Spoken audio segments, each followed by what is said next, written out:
अंतर्विराजित श्रद्धास्पद आचार्य प्रवर, मुनिवृंद,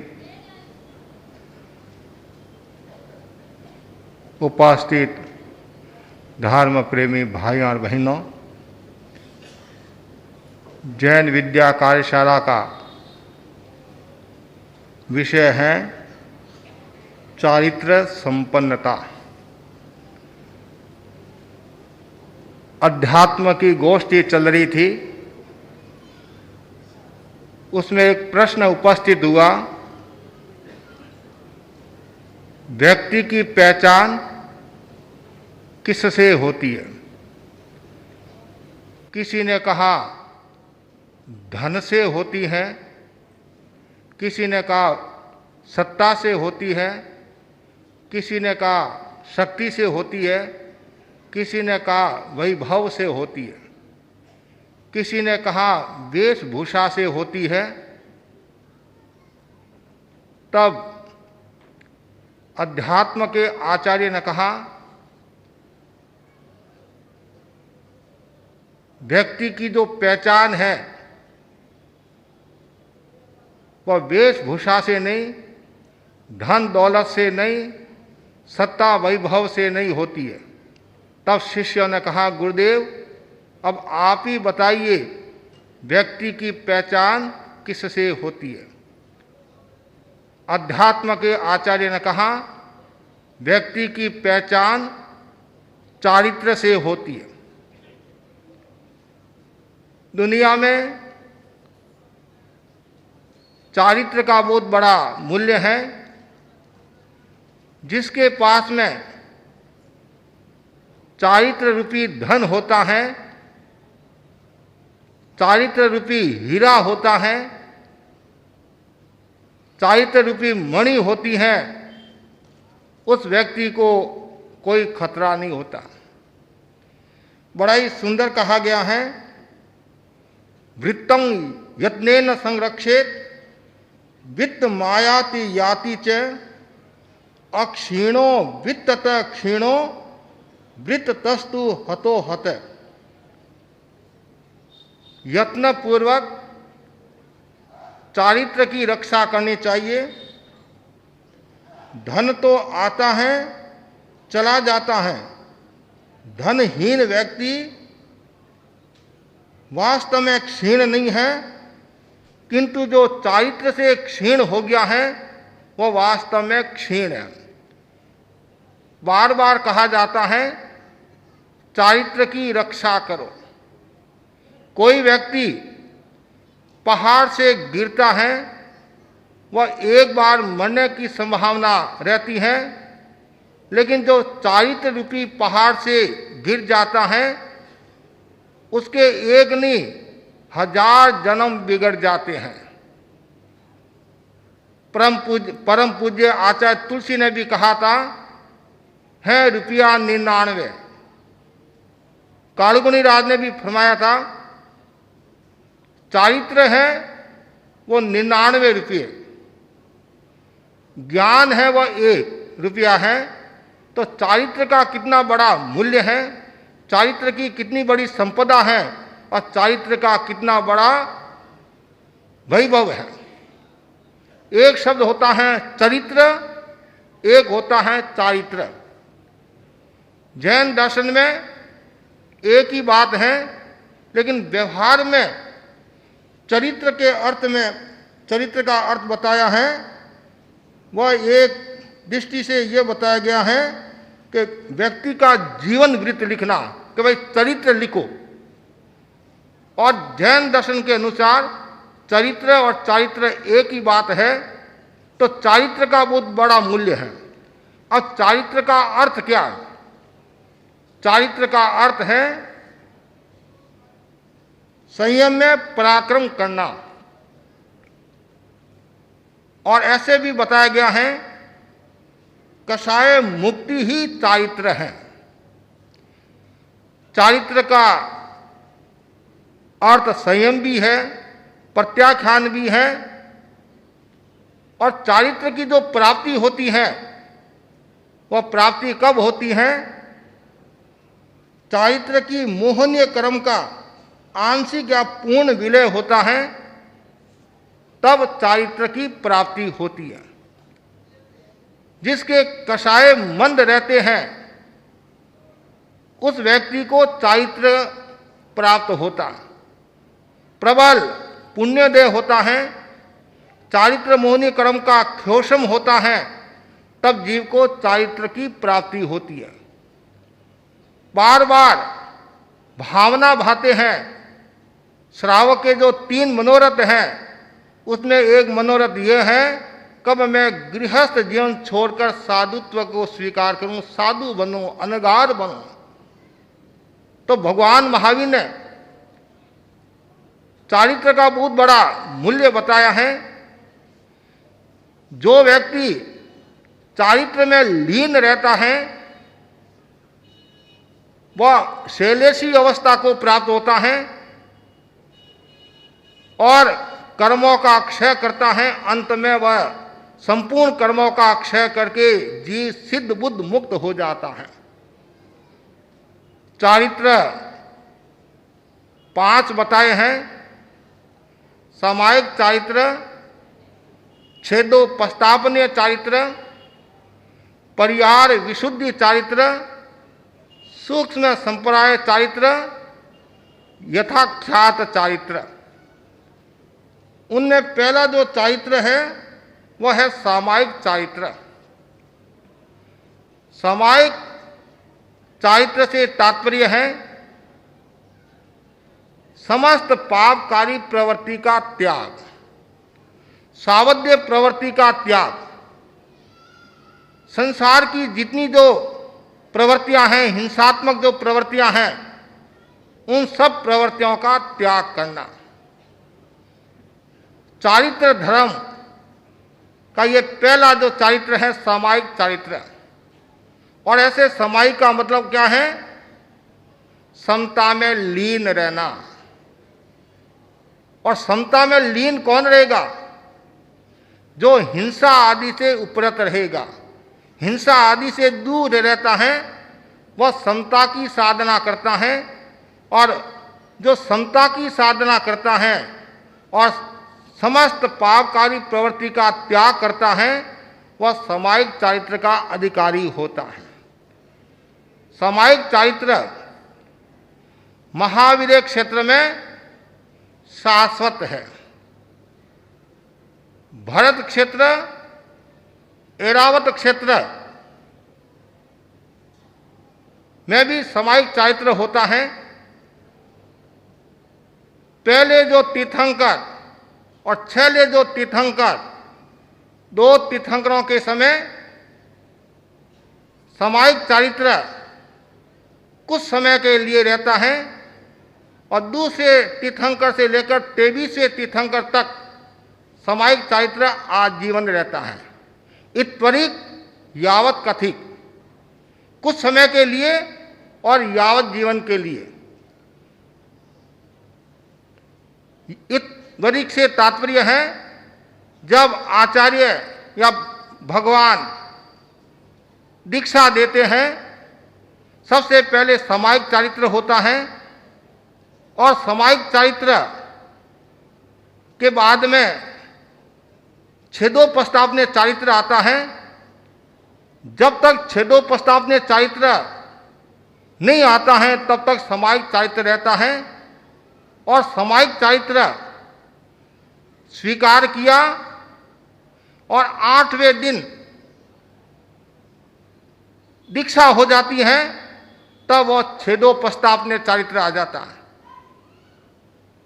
और इसका कालमान 7 दिन, 4 महीना, उत्कृष्ट में 6 महीना और विशेष परिस्थिति में 6.5 महीना भी कालमान रहता है।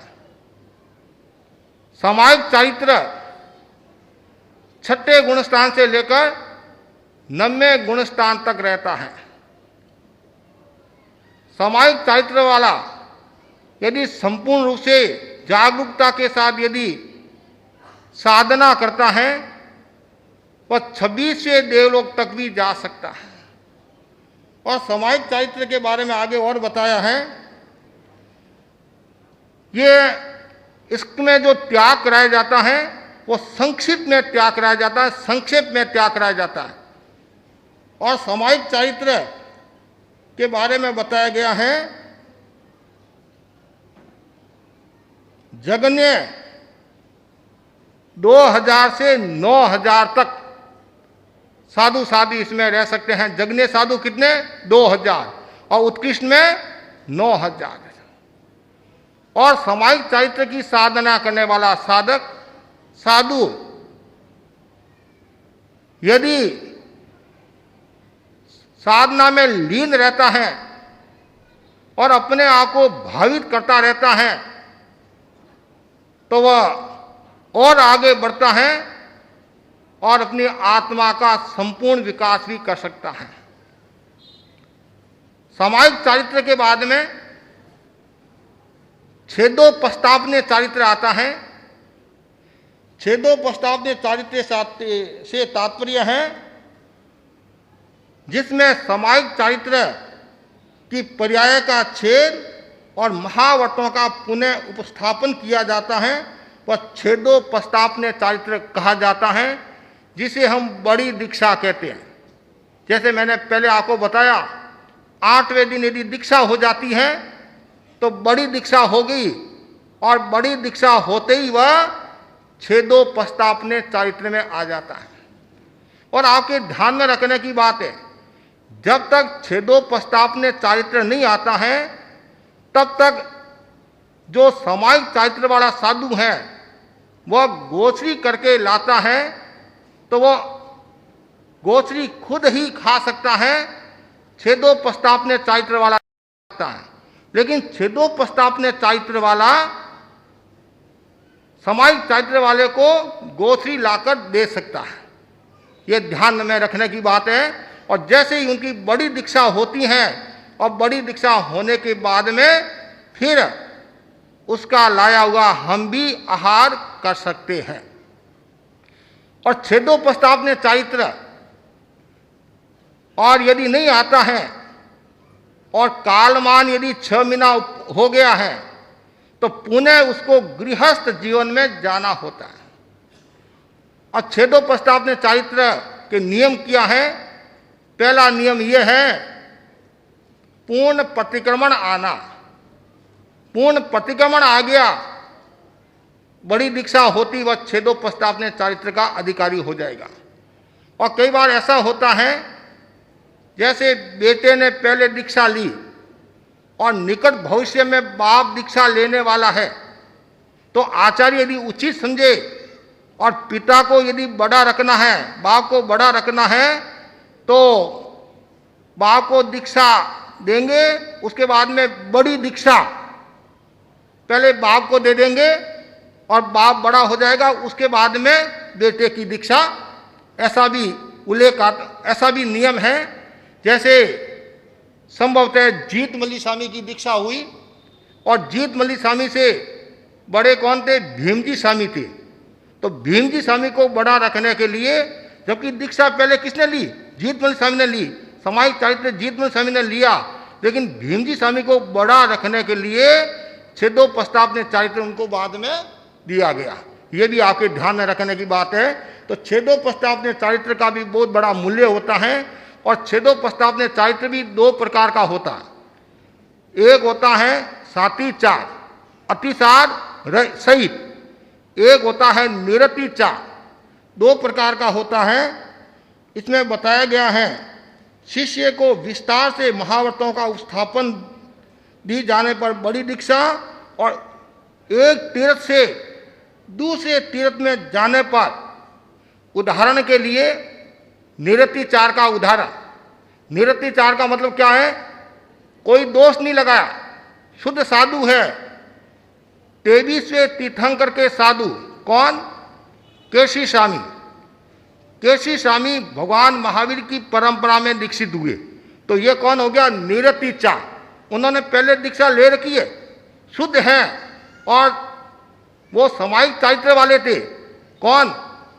केशी स्वामी। क्यों? 23वें तीर्थंकर के साधु थे, सामायिक चारित्र वाले थे और वो सामायिक चारित्र से छेदोपस्थापन चारित्र में आए, तो ये निरतिचार हो गया। तो केशी स्वामी भगवान महावीर की परंपरा में आए। और बड़ी दीक्षा कब होती है? सातिचार, अर्थात साधुपन लिया और साधुपन में किसी ने दोष लगाया, बड़ा दोष लगाया, और उसको नई दीक्षा आती, वापिस नई दीक्षा आती है, उसको कहा जाता है सातिचार। और एक है निरतिचार, और नई दीक्षा आने के बाद में वो छेदोपस्थापन चारित्र रहेगा, सामायिक चारित्र नहीं रहेगा। सामायिक चारित्र एक बार ही आता, बड़ी दीक्षा हुई तब छेदोपस्थापन चारित्र आ गया। उसके बाद में यदि वो निकला, बड़ी कोई गलती की, नई दीक्षा आई, तो वो छेदोपस्थापन चारित्र वाला ही रहेगा। उसके बाद में आगे बताया गया है, छेदोपस्थापन चारित्र में भी 3 गुणस्थान पाए जाते हैं, 4, 6 से 9वें गुणस्थान तक। जैसे सामायिक चारित्र में 6 से 9वां गुणस्थान है, वैसे ही छेदोपस्थापन चारित्र में भी 6 से 9वां गुणस्थान, 6, 7, 8, 9, मतलब 6, 7वां, 8वां, 9वां। और ये छेदोपस्थापन चारित्र केवल भरत ऐरावत क्षेत्र में ही होता है, महावीर क्षेत्र में नहीं होता है। और पहले और छेले तीर्थंकर के समय ही ये छेदोपस्थापन चारित्र होता है। क्यों? पहले और छेले समय में सामायिक चारित्र पहले दिया जाता है, और उसके बाद में बड़ी दीक्षा होने पर यह छेदोपस्थापन चारित्र आता है। और महावीर क्षेत्र में और 22 तीर्थंकरों के समय वहाँ सामायिक चारित्र नहीं होता है, वहाँ नहीं, छेदोपस्थापन चारित्र नहीं होता है, वहाँ सामायिक चारित्र ही होता है। इसका कारण यह है, पहले और छेले तीर्थंकरों को के समय के जो साधु होते हैं उनको अच्छी तरह से समझाना पड़ता है, इसलिए पहले वो सामायिक चारित्र दिया जाता है, उसके बाद में छेदोपस्थापन चारित्र दिया जाता है। और बाकी के जो 22 तीर्थंकरों के जो साधु होते हैं या महावीर क्षेत्र के हैं, उनको इतना समझाने की अपेक्षा नहीं रहती है, इसलिए सीधा उनको यावत कतिक सामायिक चारित्र दिया जाता है। उसके बाद में तीसरा जो चारित्र है वह है परियार विशुद्धि। परियार का क्या अर्थ है? तप। एक निश्चित अवधि तक विशिष्ट तपस्या पूर्वक चारित्र की आराधना करना। एक निश्चित अवधि तक विशिष्ट तपस्या पूर्वक चारित्र की आराधना करना परियार विशुद्धि चारित्र है। परियार विशुद्धि चारित्र का अधिकारी कौन होता?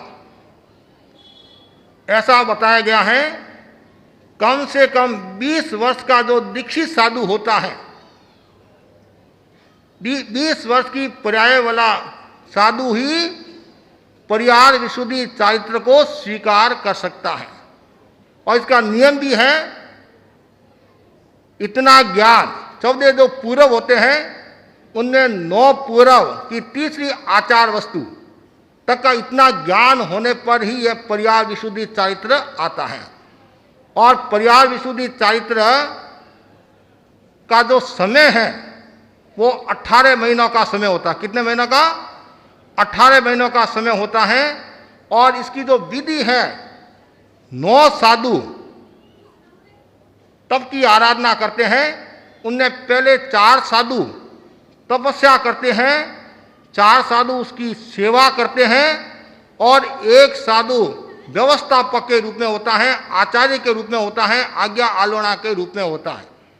और इसमें जो तपस्या का जो क्रम बताया गया है, गर्मी में उपवास जगन्य, मध्यम बेला उत्कृष्ट तेला, और सर्दी में जगन्य बेला मध्यम तेला और उत्कृष्ट चौला, और सर्दी में और उसके बाद में वर्षात में जगन्य तेला मध्यम चौला और उत्कृष्ट पंचोला।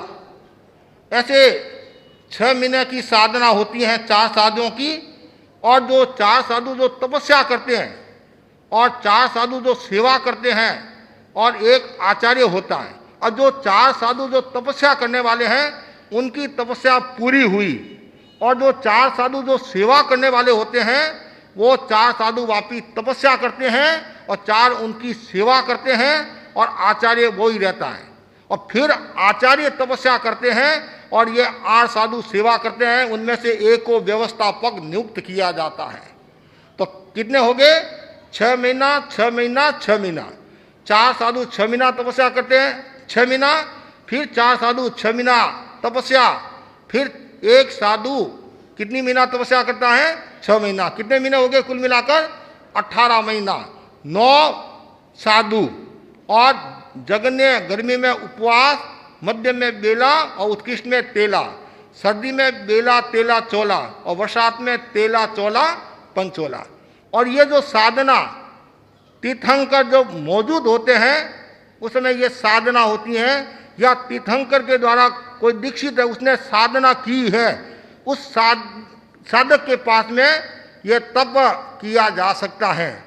और ये जो तपस्या करने वाले जो साधु होते हैं ये बहुत अप्रमत्त होते हैं, जागरूक होते हैं।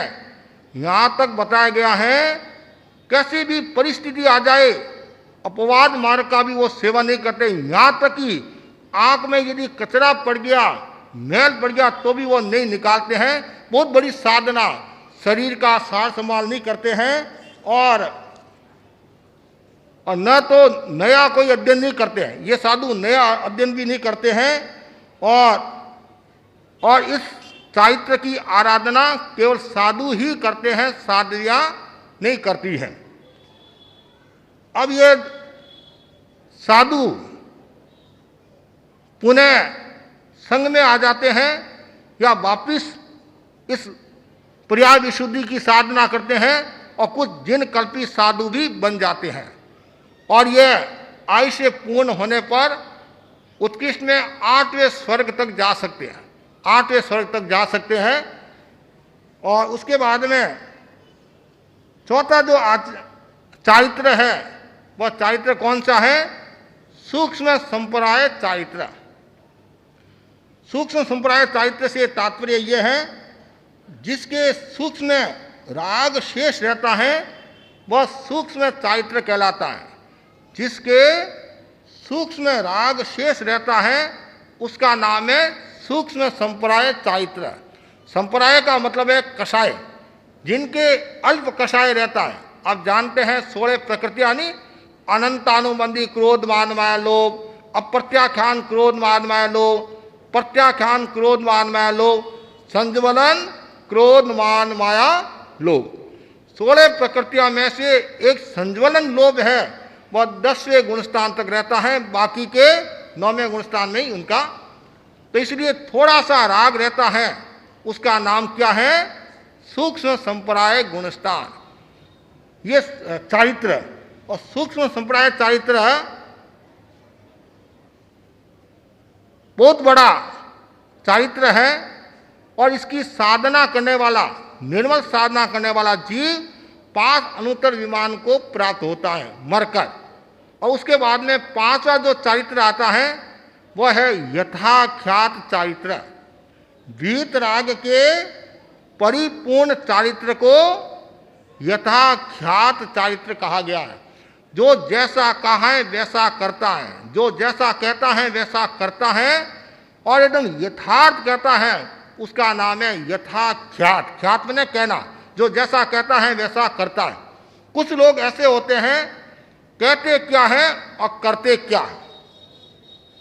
मुख मीठा खोटा हिया गूंथे जीवा पास, ता जीवा ने जान जो निश्चय नरका वास।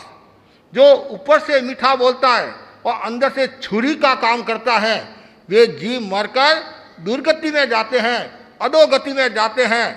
और यथाख्यात चारित्र वाले जो जीव होते हैं वो क्रम से आगे बढ़ते हैं, आत्मा का कल्याण करते हैं। ये जो 5 चारित्र हैं उनमें 4 जो प्रथम चारित्र हैं वो है ख्योषम भाव, और यथाख्यात चारित्र है वह उपशम और खायक भाव है, से संबंध रखने वाला है। यथाख्यात चारित्र में गुणस्थान कितने पाए जाते हैं? सूक्ष्म संप्रदाय 1 गुणस्थान पाया जाता है 10वां, और यथाख्यात में 4 गुणस्थान पाए जाते हैं 11वां, 12वां, 13वां 14वां। और ये 4 गुणस्थान 11वां 12वां जो गुणस्थान है वो छद्मस्त वीतराग और केवली वीतराग में 13वां 14वां। जो यथाख्यात चारित्र में जो उष्ण लिया गया है वो 11वें गुणस्थान की अपेक्षा से लिया गया है। 11वां गुणस्थान का क्या नाम है? उपशांत मोह, है नी, उपशांत। तो आपके ध्यान में रहना चाहिए 2 प्रकार की श्रेणी होती है, एक उपशम श्रेणी और एक खपक श्रेणी। उपशम श्रेणी और खपक श्रेणी कौन से गुणस्थान से प्रारंभ होती है? 8वें गुणस्थान से प्रारंभ होती है। तो उपशम श्रेणी वाला जीव 8वें से 9वें में आया, 9वें से 10वें में आया और 10वें से 11वें में आया। और जो 11वां में जो आया है वो निश्चित नीचे गिरेगा। जैसे उदाहरण के लिए आग है और आग के ऊपर कजली आ गई, राख आ गई। आप क्या सोचते हैं? आग बुझ गई, लेकिन हवा का झोंका आया और आग हटी नहीं, कजली राख हटी और तत्काल वह वापिस आग भभकने लग जाती है। उसी प्रकार 11वें गुणस्थान में जो जीव आता है एक बार उष्ण रहता है और वापिस वह नीचे गिरता है, यहाँ तक कि वह पहले गुणस्थान में भी आ सकता है। और खपक श्रेणी वाला है वह 8वें से 9वां, 9वें से 10वां और 10वें से सीधे 12वें गुणस्थान में जाएगा, मोहनीय कर्म को क्षीण करेगा और 13वें गुणस्थान के प्रथम समय में ज्ञानावन्य कर्म, दर्शनावन्य कर्म, अंतराय कर्म 3 कर्मों का क्षय करेगा, कुल मिलाकर 4 कर्म। और तब जीव को केवल ज्ञान होगा और 13वां गुणस्थान का धनी हो जाएगा। तो छद्मस्त वीतराग और केवली वीतराग ये 5 चारित्र हैं। और जो यथाख्यात चारित्र वाले जीव हैं वो अनुत्तर विमान को प्राप्त होते हैं और चारित्र गुणस्थान पूर्ण होने के बाद में वो मोक्ष को भी प्राप्त हो जाते हैं। क्यों? जिनको केवल ज्ञान हो गया और केवल ज्ञान होने के बाद में वो जीव इसी भव में मोक्ष को प्राप्त होता है। ये 5 चारित्र, सामायिक चारित्र और छेदोपस्थापनीय चारित्र। सामायिक चारित्र है समस्त पापकारी प्रवृत्ति का त्याग, संक्षेप में त्याग कराया जाता है। और छेदोपस्थापनीय चारित्र क्या है? पूरे पर्याय का छेद, पुनः महाव्रतों का उत्थापन करवाना, अर्थात विस्तार के साथ में महाव्रत के बारे में बताया जाता है। आप लोगों ने बड़ी दीक्षा भी देखी है, देखी कि नहीं देखी? पचपदरा के अंदर देखी होगी, बालोत्रा के अंदर देखी होगी बड़ी दीक्षा। पहले सामायिक चारित्र, फिर 8वें दिन बड़ी दीक्षा होती है विस्तार के साथ में, पृथ्वी काय के बारे में, अप काय के बारे में, तेजस काय के बारे में, वायु काय के बारे में, वनस्पति और तस् काय के बारे में, 5 महाव्रतों के बारे में विस्तार के साथ उनको बताया जाता है। तो सामायिक चारित्र, छेदोपस्थापनीय चारित्र और परियार विशुद्धि चारित्र है। ये एक बात ध्यान में रखने की है, परियार विशुद्धि चारित्र केवल भरत ऐरावत क्षेत्र में ही होता है और उसमें भी पहले और 6 तीर्थंकर के समय ही होता है, 22 तीर्थंकरों के समय नहीं होता है। क्यों नहीं होता है? कि जिसके पास में छेदोपस्थापनीय चारित्र होता है वही परियार विशुद्धि की साधना कर सकता है। तो महाविद्य क्षेत्र में छेदोपस्थापनीय चारित्र नहीं है, 22 तीर्थंकरों के समय भी छेदोपस्थापनीय चारित्र नहीं है। इस दृष्टि से परियार विशुद्धि चारित्र नहीं है। और सूक्ष्म संप्रदाय चारित्र है, संप्रदाय चारित्र है, वह महाविद्य क्षेत्र में भी है। महाविद्य क्षेत्र में कितने चारित्र हैं, कोई बता सकते हैं? महाविद्य क्षेत्र में कितने चारित्र हैं? 3 चारित्र हैं। पहला सामायिक चारित्र, उसके बाद में खपक श्रेणी लेते हैं, 10वां आ जाता है, और उसके बाद में यथाख्यात। क्यों? परियार विशुद्धि और छेदोपस्थापनीय चारित्र केवल भरत क्षेत्र में ही होता है। भरत क्षेत्र में भी पहले और 6 तीर्थंकर के समय। अब भरत ऐरावत क्षेत्र आ गया। और यथाख्यात चारित्र का बहुत बड़ा मूल्य है और वह वीतराग के पूर्ण चरित्र को यथाख्यात चारित्र कहा गया है। ये संक्षिप्त में मैंने आपको 5 चारित्र के बारे में बताया है। अब 5 चारित्र देखो आप, इनका मूल्य कितना है, जबरदस्त इनका मूल्य है। यदि कोई 5 चारित्र की सम्यक आराधना कर ले और जो व्रत स्वीकार किए हैं उन व्रतों में यदि दोष नहीं लगाता है वो आराधक पद को प्राप्त होता है।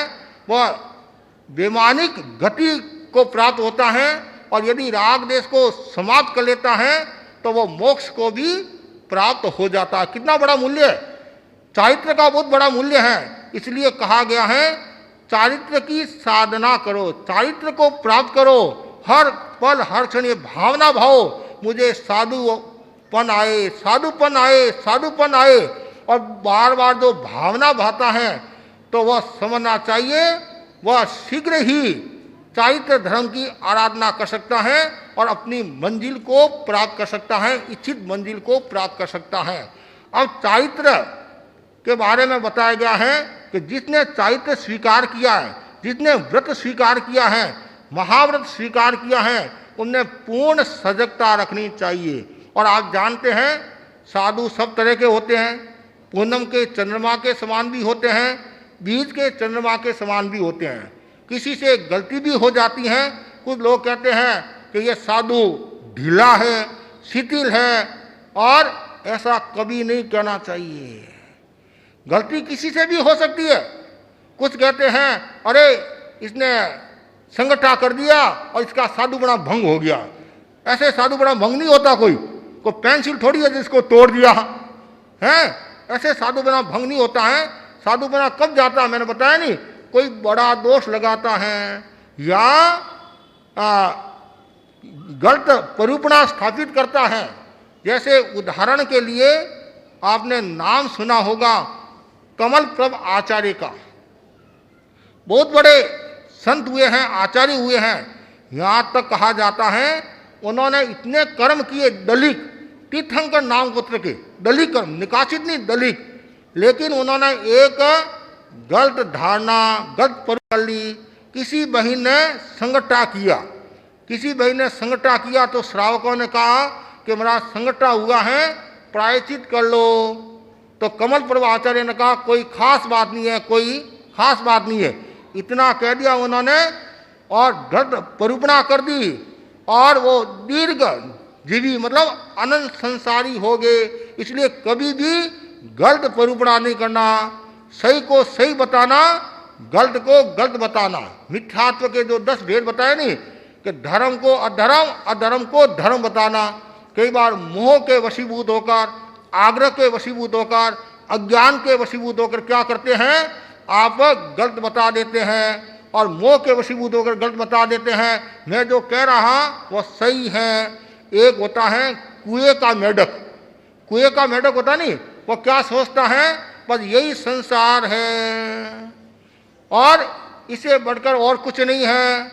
और जब वो कुएं का मेढक बाहर आता है और तालाब पर जाता है तो उसको पता चलता है कि भाई कुएं से भी बड़ा तालाब है, फिर आगे बढ़े तो और कुछ होगा।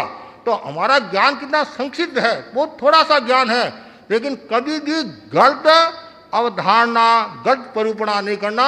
और जो गलत परूपणा करता है साधु को असाधु बताता है, असाधु को साधु बताता है। कुछ कहते हैं महाराज हमारे साधु तो ढीले हो गए और दूसरे साधु इतने क्रियावान हैं। केवल क्रिया से कुछ नहीं होता है, एक द्रव्य चारित्र, एक भाव चारित्र है। चारित्र के साथ में सम्यक्त्व का होना जरूरी है। ये आचार्य ने लिखा नहीं, कितना सुंदर लिखा है। हाँ, जे समकित बिन में चारित्र निक्रिया रे, बार अनंत करी पिण काजन सरिया रे, भावे भावना। अभवी होता है, बहुत क्रिया करता है और 21वें देवलोक तक जा सकता है, 9 ग्रह ग्लास 21वें देवलोक तक, लेकिन वह कभी भी मोक्ष को प्राप्त नहीं होता। कारण उसके पास में सम्यक्त रूपी धन नहीं है। और सम्यक्त्व और चारित्र, चारित्र का बहुत बड़ा मूल्य है, निश्चय न्याय की अपेक्षा से, व्यवहार न्याय की अपेक्षा से। ऐसा भी कहा जाता है और जो चारित्र से नष्ट हो गया वह नष्ट हो गया, और सम्यक्त्व और चारित्र से नष्ट हो गया वह भी नष्ट हो गया। इसलिए चारित्र और सम्यक्त्व दोनों होने जरूरी है। सम्यक्त्व है, चारित्र नहीं है तो भी जितना लाभ होना चाहिए उतना लाभ नहीं होगा। और केवल क्रिया है और साधु तो बन गया और सम्यक्ति नहीं है लेकिन वो पहले गुणस्थान का धनी ही कहलाएगा। इसलिए सम्यक्त्व और चारित्र्य दोनों का योग होना जरूरी है। दोनों का योग होता है तब ही जीव कषाय मुक्ति को प्राप्त होता है, सिद्ध बुद्ध मुक्त होता है। अब साधु तो बन गया, चारित्र्य धर्म को स्वीकार कर लिया। कई बार गलतियां भी हो जाती हैं, कई बार मोहनीय कर्म का उदय होता है, तो मन में अन्यता का भाव आ जाता है, विलासिता का भाव आ जाता है। कुछ ऐसे साधु भी हुए हैं जिन्होंने रस लोलुपता के कारण अपनी साधना को गंवा दिया, चित्त हो गए। और आपको आश्चर्य होगा, 4 ज्ञान के धनी, कितने? 4 ज्ञान के धनी, 14 पूरब के जानकार, वो भी जीव परमात्मा के वशीभूत होकर और कोई कारण से मरकर नरक निगोद में जाते हैं। बोलो आप, कहाँ? नरक निगोद में। और जो रस लोलुप होता है, खाने में आसक्ति रखता है, बार बार का खाऊं खाऊं खाऊं खाऊं मन में आ जाता है। एक बीच में प्रसंग आ गया, एक मुनिराज गोचरी के लिए गए। बाजार में कंदोई की दुकान थी और कंदोई क्या निकाल रहा था? जलेबियां निकाल रहा था। मुंह में पानी मत लाना, मुंह में पानी आता है, पानी में मुंह आता है, मुंह में पानी मत लाना है। और क्या हुआ, साधु ने जलेबियों को देखा और साधु के मन में आया मुझे जलेबी खाना है। और कोई श्रावक के पास में वो तो भावना भा ले, वो श्रावक तो था नहीं।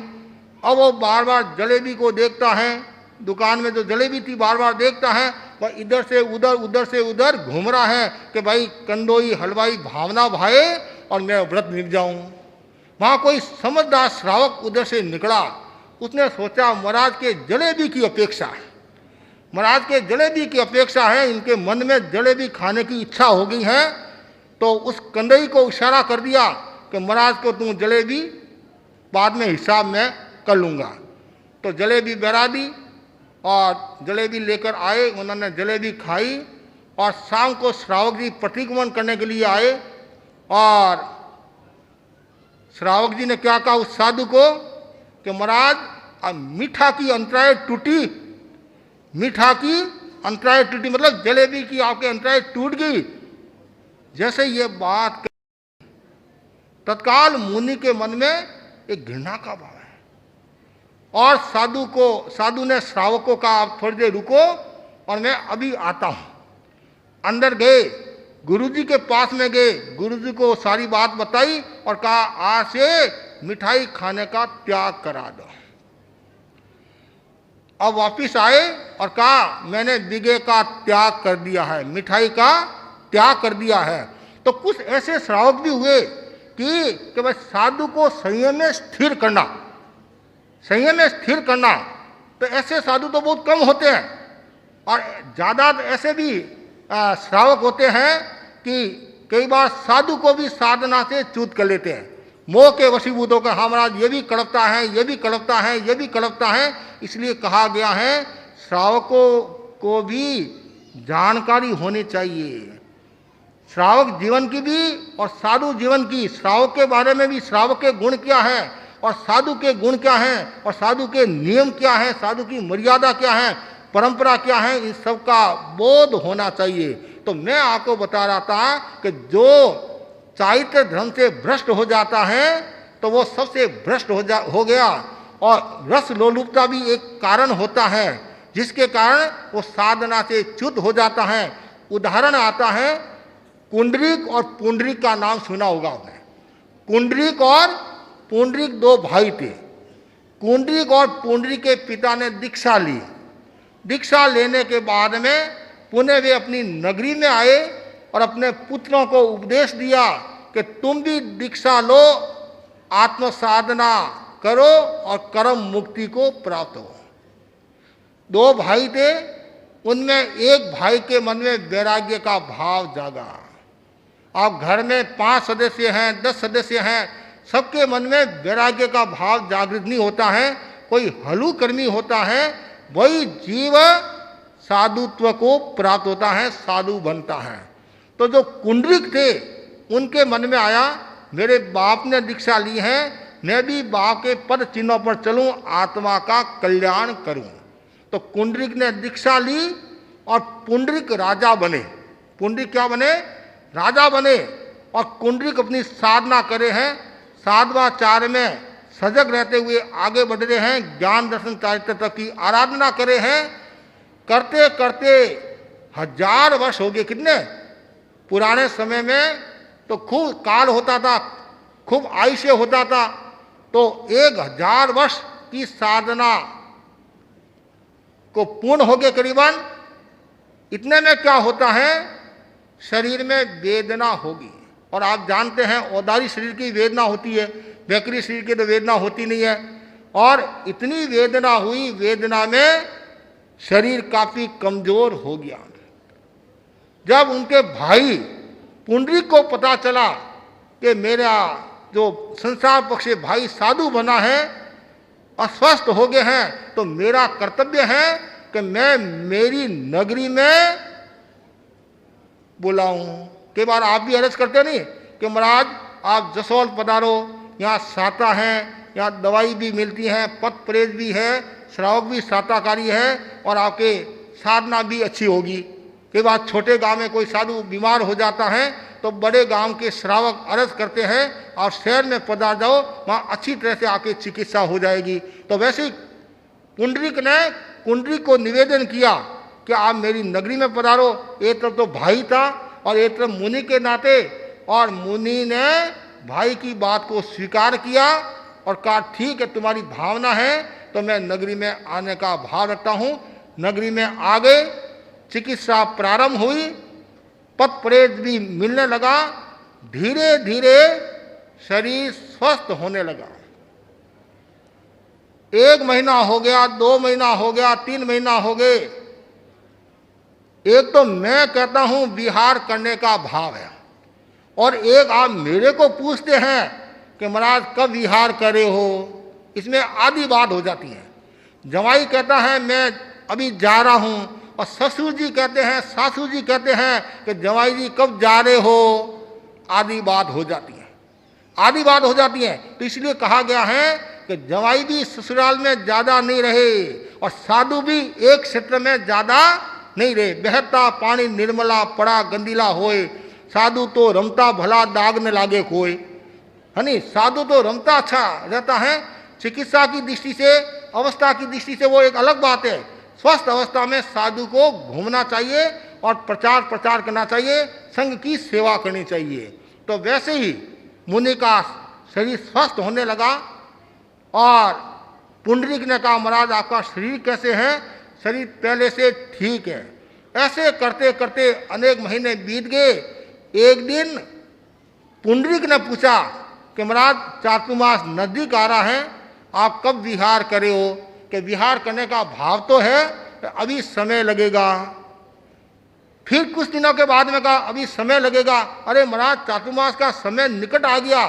अंत में जो पुंडरीक 1000 वर्ष की साधना करने वाले साधु वो क्या कहते हैं कि भाई मेरा मन अब संसार में आने का है। क्या शरीर तो उनका ठीक होने लग गया, लेकिन मन खराब हो गया।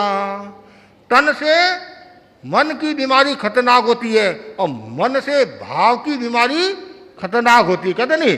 तो तन ठीक होने लगा, मन खराब हो गया।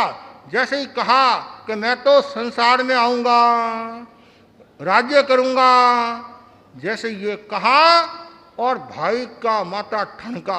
भाई ने कहा मैंने बहुत बड़ी गलती की, यदि मैं अरस नहीं करता ये नौबत नहीं आती, ये घटना नहीं करती। मैं तो भाई के नाते, साधु के नाते अरस की, लेकिन भाई जी ये मेरे बाप की गद्दी है, ये गद्दी खाली नहीं जाएगी। यदि आपको संसार अच्छा लग रहा है, राज्य करना है, तो आप अपना वेश दो और मैं आपको वेश देता हूं। समझे नहीं आप? तो जो पुंडरीक के जो कपड़े थे सफेद, वो पुंडरीक ने धारण किए और पुंडरीक वाले कपड़े पुंडरीक ने धारण किए। और ऐसा कहा जाता है कि दोनों ने 2.5 दिन का राज किया, अर्थात एक ने 2.5 दिन साधु बन पड़ा और एक ने 2.5 दिन राज्य किया। दोनों के परिणामों में रात दिन का अंतर। एक संसार में इतना डूब गया, भोजन की आसक्ति में इतना डूब गया और मरकर 7वीं नारकी में गया। 1000 वर्ष की साधना करने वाला रस लोलुपता के कारण, विलासिता के कारण मरकर 7वीं नारकी में गया, और जिसने 2.5 दिन साधु बन पाला, इतने अच्छे परिमाण रहे, इतनी अच्छी भावधारा रही, और मरकर सर्वार्थ सिद्ध को प्राप्त हुआ। अब बोलो आप, साधुपन का कितना बड़ा महत्व है, भावना का कितना बड़ा महत्व है। साधुपन लेना एक बात है, उसमें रम जाना दूसरी बात है। और जो साधु बनकर रम जाता है, ऐसा कहा जाता है, स्वर्ग के सुखों को भी लांग देता है और अनंत आनंद की अनुभूति करता है। और साधु बन गया यदि साधना में लीन नहीं रहा, संसार की बातों में रहता है, घर गृहस्थ की बातें करता रहता है, इधर उधर की बातें करता रहता है, काम विकार की बातें करता रहता है, वो साधु मरकर दुर्गति में भी जा सकता है, विराधक भी हो सकता है, और धन संघ की बदनामी भी करा सकता है। तो इसलिए हमेशा ये ध्यान रखो कि चारित्र में कहीं दोष नहीं लगे। श्रावक के आपने 12 वर्ष स्वीकार किए हैं, उनमें भी कहीं दोष नहीं लगे। 5 महावर्ष स्वीकार किए हैं, और चारित्र धर्म को जिसने अंगीकार किया है, हर पल हर क्षण ये भावना भाए मेरे कोई दोष नहीं लगे, दोष नहीं लगे, तो चारित्र का बहुत बड़ा मूल्य है। और जो चारित्र की साधना करता है वह व्यक्ति आगे बढ़ता है। और ऐसा भी कहा जाता है कि जो साधु बन गया, और साधु बनने के बाद में यदि वह साधुत्व की साधना नहीं करता है, केवल साधु बन गया, तो भी आनंद की अनुभूति नहीं होती है। पर साधना में रम जाओ, कोई ज्ञान में रमता है, कोई दर्शन में रमता है, कोई चारित्र में रमता है, कोई तप में रमता है। साधना करते जाओ, करते जाओ, करते जाओ, और एक दिन ऐसा आएगा, वह साधु अंतिम गति कौन सी है? 4 गति के अलावा कौन सी गति है? हाँ, मोक्ष को प्राप्त हो जाएगा। तो चारित्र धर्म की जो साधना करता है वह हमेशा आगे बढ़ता है। इसलिए आप ये भी जानते हैं, वेल्थ हेल्थ करेक्टर, कितना सुंदर का है। धन गया तो कुछ भी नहीं गया, स्वास्थ्य गया तो थोड़ा कुछ गया, और चरित्र गया तो सब कुछ गया। हाथी होता नहीं, हाथी चंदन का भाट होता है, लेकिन वो सुगंध को प्राप्त कर सकता है क्या? केवल भारी ढोता है।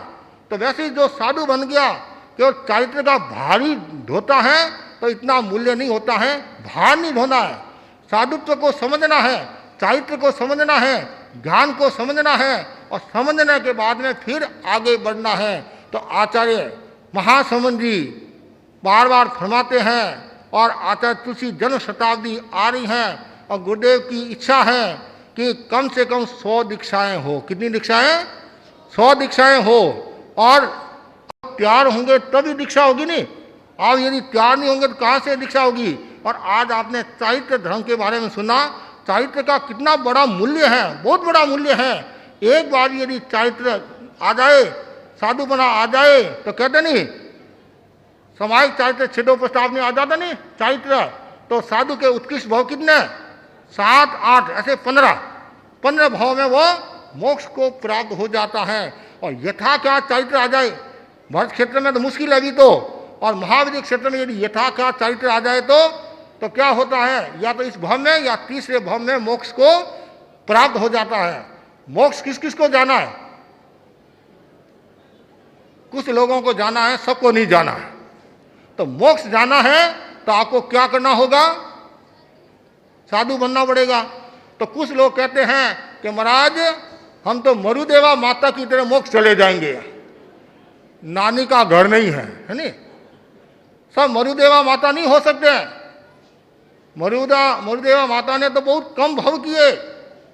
और मैं तो आपको यह कहता हूं, आप भावना भाव, और इस चातुर्मास में कम से कम 10-20 वैरागी तैयार हो।